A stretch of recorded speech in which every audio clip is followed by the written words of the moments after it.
रचना madam को नहीं जान देंगे, चाहे उससे मेरी नाड़ उतर जी। उधर की चीनी पत्ती नहीं चल पा रही सर। हम बच्चों को स्कूल में कैसे पढ़ाएंगे? प्राइवेट स्कूल में नहीं पढ़ा सकते। अगर मैम यहाँ से चले गए तो हमारे बच्चों का फ्यूचर खराब हो जाएगा, क्योंकि डंडा मेरी टांग टूट रही है, फिर उन्हें भी ऐसी चलाऊंगी। मेरे बच्चे जरूर पढ़ने चाहिए इस रचना मैडम पर। मैडम स्कूल की छुट्टी होने के बाद 2-2, 3-3 घंटे बगैर किसी फीस के गरीब बच्चों को पढ़ा रही है।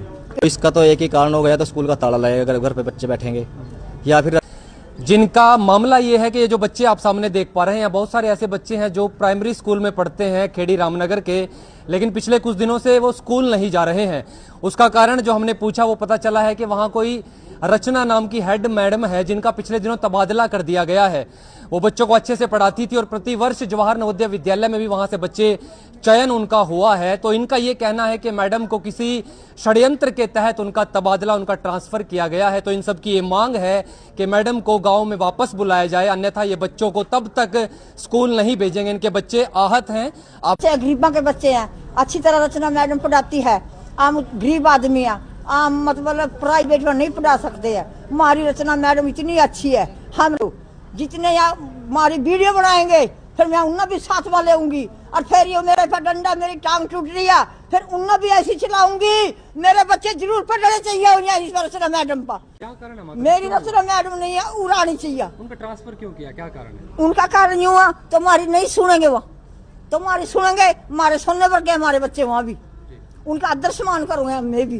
मैं उनकी माँ हूँ, जमन आले माना पाले नियाले पढ़ाई लिखाए तो हमारी पूरी पुकार सुनेंगे। रचना मैडम हमारी नहीं जाएगी, नहीं जाएगी, बोले नहीं जाएगी, नहीं जाएगी, नहीं जाएगी। नमस्कार जी, मैं खेड़ी रामनगर से। सर, हम ये चाहते हैं कि हमारी रचना मैम यहीं पे रहनी चाहिए। हमारे बच्चों के भविष्य की बात है। अगर मैम यहाँ से चले गए तो हमारे बच्चों का फ्यूचर खराब हो जाएगा, क्योंकि गांव में फतूहपुर गांव से, कंग कॉलोनी से, सुंदरपुर से और ब्राह्मण खेड़ी दूर दूर से बच्चे आते हैं जो प्राइवेट स्कूलों से आते हैं। वो इसलिए आते हैं कि यहाँ स्कूल में पढ़ाई बहुत अच्छी होती है। रचना मैडम बहुत अच्छे से पढ़ाते हैं। हर साल बच्चे नवोदय विद्यालय में जाते हैं। रचना मैम जब आए थे 2016 में, उस टाइम 61 पॉपुलेशन थी, अब 130 है। मतलब पॉपुलेशन बढ़ चुकी है। मैम बच्चों की स्ट्रेंथ बढ़ाने के लिए खुद जाते हैं सर्वे करने के लिए, और वहाँ से बच्चे लाते हैं झुग्गी झोपड़ियों से, और बहुत फैसिलिटी मिलती है बच्चों की, रिक्शा का किराया, सब कुछ। नवोदय विद्यालय की तैयारी के लिए मैम एक्स्ट्रा क्लास लगाते हैं, छुट्टियों में भी बच्चों को पढ़ाते हैं, अपने पल्ले से खर्चा करते हैं।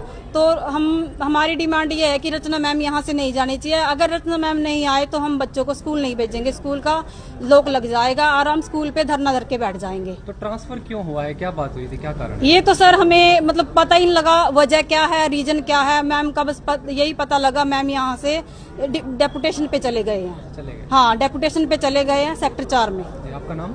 निर्मला देवी। जी भाई, नमस्कार जी। सर, मैं गांव खेड़ी रामनगर से बिलोंग करता हूं, और हमारे गांव में प्राइमरी स्कूल में जो टीचर थी रचना मैडम, उनका तबादला कर दिया गया, और जो तबादला एक षड्यंत्र के तहत रचा गया। मतलब गांव के कुछ लोग ऐसे जो राजनीतिक रूप से या सरपंच ने मिलके मैडम का तबादला करवा दिया। तबादला इसलिए कराया गया, जो हमें पता लगा कि एक नई मैडम आई थी, मैडम नीलम मैडम ने 18 मार्च को कोई सर्जरी वगैरह कराई थी अपनी, जिसकी वजह से उन्होंने छुट्टी नहीं ली। तो जो रचना मैडम वो इंचार्ज है स्कूल की, उन्होंने क्या किया, रचना मैडम ने उनकी एब्सेंट लगा दी। इंचार्ज लगाएंगी वो एब्सेंट। मैडम जब भी 5-10 दिन के बाद नीलम मैडम आई, उन्होंने अपना क्या किया, हाफ डे लगा लिया उनका, जिसकी वजह से नीलम मैडम और रचना मैडम का थोड़ा विवाद हुआ आपस में। और उस विवाद के चलते चलते उनका विवाद इतना बढ़ गया कि नीलम मैडम ने सरपंच साहब के पास या अपने जो भी मौजूद लोग थे उनके पास अपने बोला।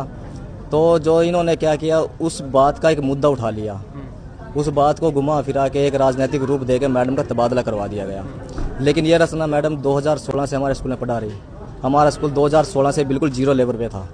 2016 के बाद स्कूल ने इतनी प्रोग्रेस की, स्कूल के बच्चे नवोदय स्कूल में जाने लगे। जा तो पहले भी रहे थे, लेकिन जैसे अब जाने लगे बाद में वो ज़्यादा ही हुए। मैडम स्कूल की छुट्टी होने के बाद 2-2, 3-3 घंटे बगैर किसी फीस के गरीब बच्चों को पढ़ा रही है, और नवोदय स्कूल की तैयारी करवा रही है। हर साल 2 या 3 बच्चे नवोदय स्कूल में भी जा रहे हैं, और मैडम ने कोई पार्शियलिटी नहीं किसी भी बच्चे से, सबको अच्छी तरीके से पढ़ा रही है।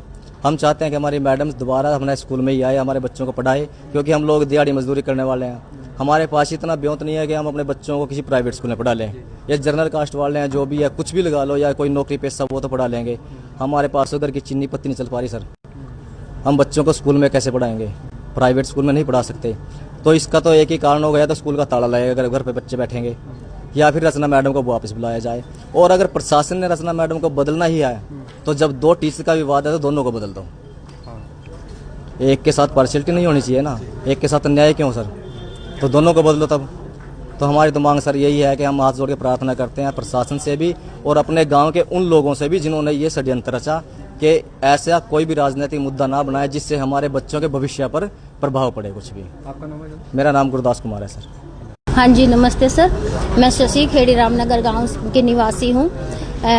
जो ये मुद्दा है बच्चों का, इसमें रचना मैडम है जो वो बहुत अहमियत रखती है स्कूल के लिए, क्योंकि उसकी वजह से ये स्कूल नहीं है, बहुत अच्छा बन गया है। आप पहले से 2016 से पहले का उठा के देखिए कि और अब कितनी प्रोग्रेस हुई है यहाँ बच्चों में भी, और बच्चे कितनी जगह नवोदय में भी जाते हैं, पार्टिसिपेट लेते हैं। अगर आप रचना मैडम को हमें वापस लाना है, इसके लिए हमें आपकी मदद चाहिए। शुक्रिया, धन्यवाद।